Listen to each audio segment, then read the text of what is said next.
Lesson 68, Part 1. And I'm using the GC2 simulator. And you can see we're on the very famous 17th green at St Andrews. So what I want to do in this piece, particularly it's autumn come winter time, just some skills you can work on if you get a chance to go up to the short game area at your course or even at your driving range. You don't need a lot of space to do this. Even if you've got a big garden, you might be able to do some of this type of stuff. But if you do have a practice chipping and pitching green, then obviously that's even better.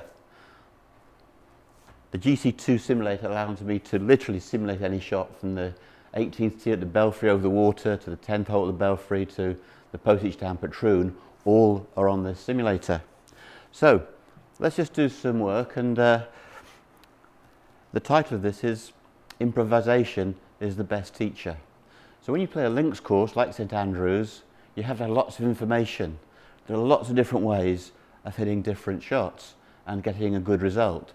Where if you play on a course that's manicured and watered heavily like in America, most of the shots are high shots through the air. But when you play on a links course, particularly in wind and so on, the weather changing, you learn to hit low shots that run into the flag, and the golf course is constructed to do that.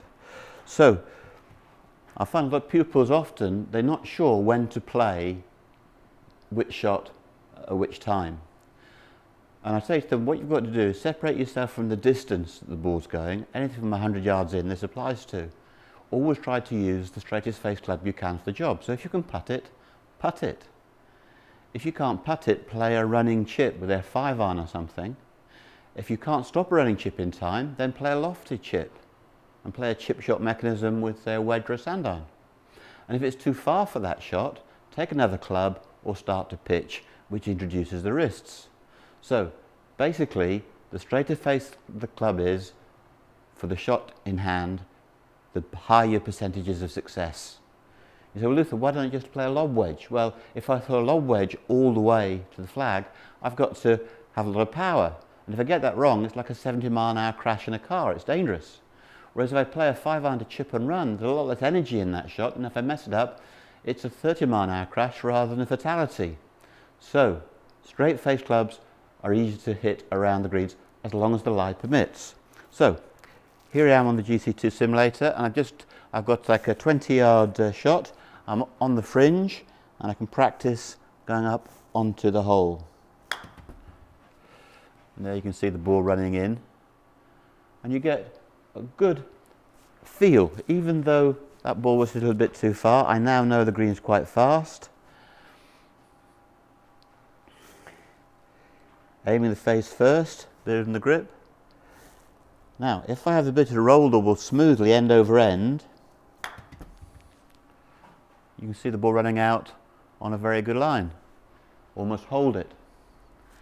So, I'm able to hit this shot from 20 yards because obviously I'm on the apron, there's a tight lie.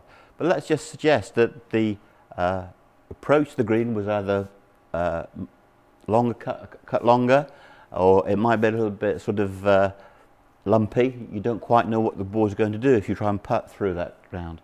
So we'll just go to my 50-degree wedge, and we can have lots of different shots with this club. So in this case, I pull the club up my sleeve, I walk sideways, and I'm playing the ball off the back foot. Now that means that I lean the club, so well, it may say 50 degrees on the bottom. By the time I've leaned it forward, I've probably lost 8 or 10 degrees. So I've got the benefit of the ball being back in my stance, but I can play a low shot to run. So I'm expecting the ball to land on the green first bounce.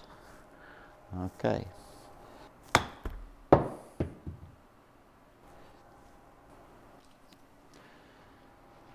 So you can see by moving the ball back in my stance, my hands are well ahead.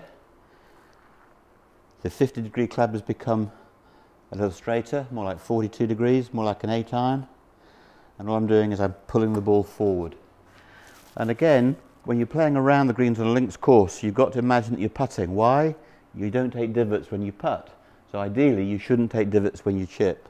So by pulling the club up the sleeve, getting the ball in the back of the stance, I can send the ball forward.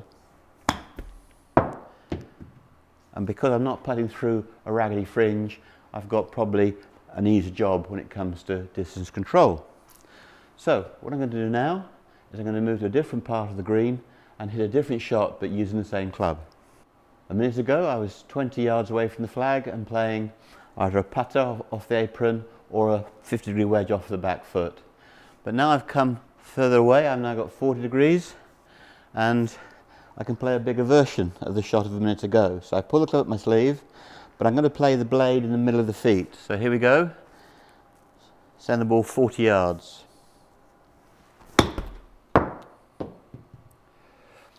See, a very simple mechanism, and I had lots of green to play with. Now again, I could have taken a 58 or 60-degree lob wedge, but a lot of power on tap, unnecessary risk. 50 degrees off the middle of the stance is all that I need. Okay, very important that the blade is between the feet and not the ball.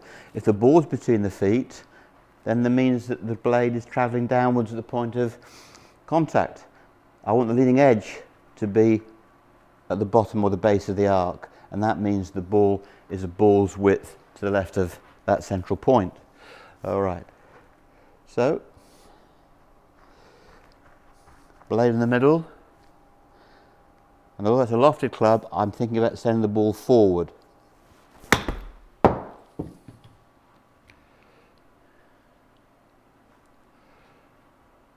Overcook that one a touch, determined not to leave it short.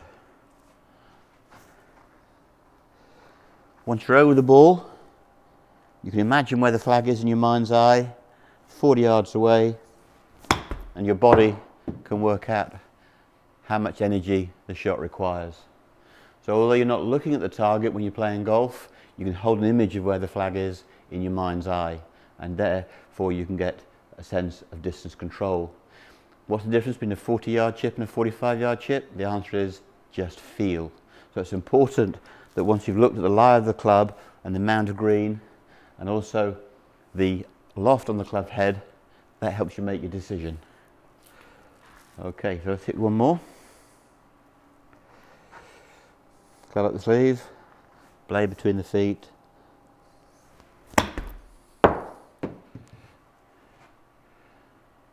It's a very simple, low-risk shot. So, all your short game is based upon putting. Practice the putting stroke, then use your 5-iron putter, then use your wedge putter and change trajectories. In the next section, we're going to talk about opening the face and adding loft to the club.